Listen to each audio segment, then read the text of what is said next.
Hello বন্ধুরা, বেলি kitchen থেকে আপনাদেরকে জানাই স্বাগতম। আমি আজকে একটা রান্না নিয়ে চলে এসেছি, আলু সিম দিয়ে সর্ষে বাটা।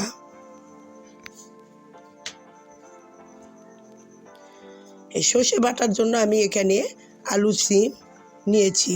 আলু সিমগুলো কেটে নিয়ে ধুয়ে নিয়েছি। এই সর্ষে বাটা করার জন্য যা যা লাগবে, আমি এখানে সর্ষে, জিরে ও আদা নিয়েছি।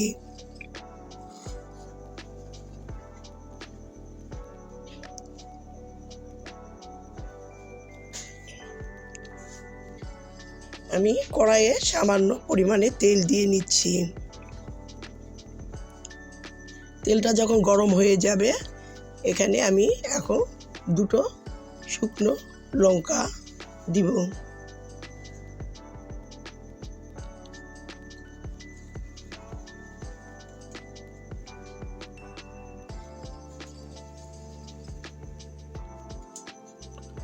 লঙ্কাগুলো নেড়ে চেড়ে নিয়ে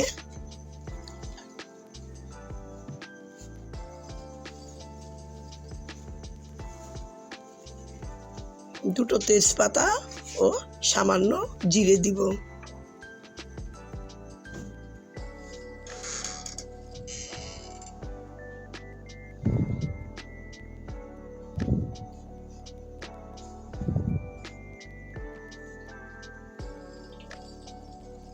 জিরেগুলো যখন ভাজা হয়ে যাবে, তখন আমি সবজিগুলো ছেড়ে দিব।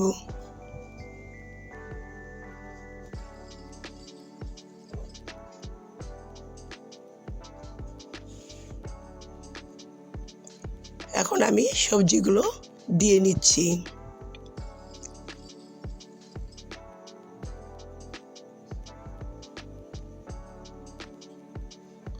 সবজিগুলো দিয়ে নেড়ে চেড়ে এখানে আমি পরিমাণ মতো লবণ, হলুদ দিয়ে নিচ্ছি।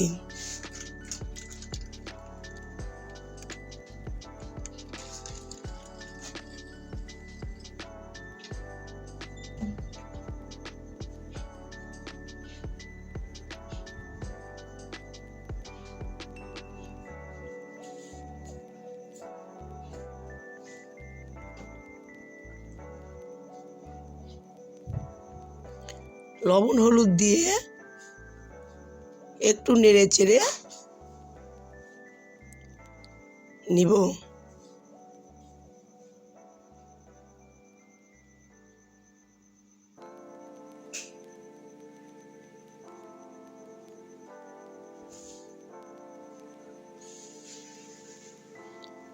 আমি এখন একটু সামান্য জল দিয়ে দিব।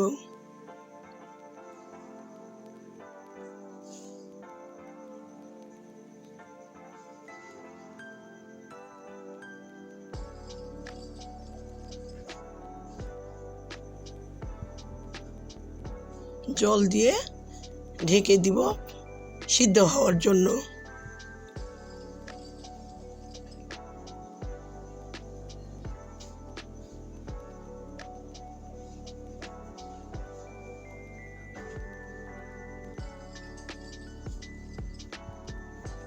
সর্ষে বাটা করার জন্য বেশি সময় লাগে না, অল্প সময়ের মধ্যেই হয়ে যায়।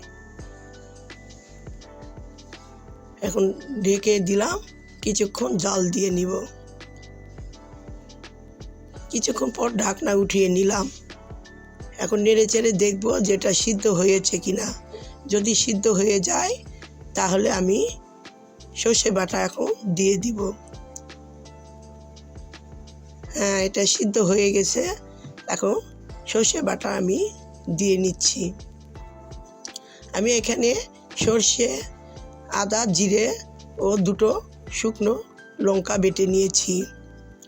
আর সর্ষে বাটাতে একটু মিষ্টি দিতে হয়, মিষ্টি না দিলে তার কোনো টেস্ট আসে না।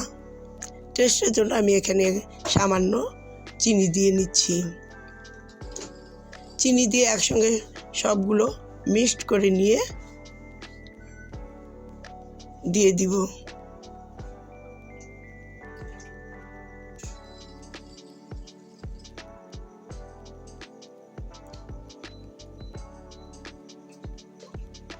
আমি এখন সর্ষে বাটাগুলো দিয়ে দিচ্ছি। সর্ষে বাটা দিয়ে বেশিক্ষণ নাড়ানো যাবে না, বেশিক্ষণ রাখলে তিতা হয়ে যাবে। একটু সময় নেড়ে চেড়ে এটা নামিয়ে নিব।